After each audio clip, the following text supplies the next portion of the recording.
বাহন খানা পানি নিয়ে উপস্থিত হয়ে যায়। হাদিসটা বুঝছেন? হাদিসটা বুঝছেন নি সবাই? কিছু কয় না, বুঝছেন নি? আচ্ছা, এই যে বাহন আসলো, খানা আসলো, পানি আসলো, বান্দা যে হারাইলো, হারানোর পর আবার ফিরে পাইলো, কেমন খুশি? অনেক খুশি না? নবীজি বলেন এত খুশি হয় বিশিদ্দাতিল ফারহি, খুশির অতি সহ্যে। গ্রাম্য বাংলায় কই খুশির ঠেলায়। কি কয়? খুশির ঠেলায় আল্লাহরে কয় আল্লাহুম্মা আনতা আব্দি ওয়া আনা রাব্বুকা, আল্লাহ আপনি আমার গোলাম, আমি আপনার রব।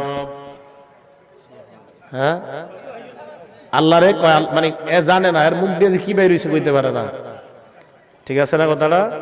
আল হাদিস ভাই থাকলে কেউ জবাব দেন, এই হাদিসের জবাব দেন। এই হাদিসের কি জবাব? বুখারী শরীফের হাদিসই তো আসেনি এলাকায়। হ্যাঁ, আল হাদিস ভাই আছে এলাকায়? যদি থাকে এই হাদিসের জবাব কি? যে এই হাদিসে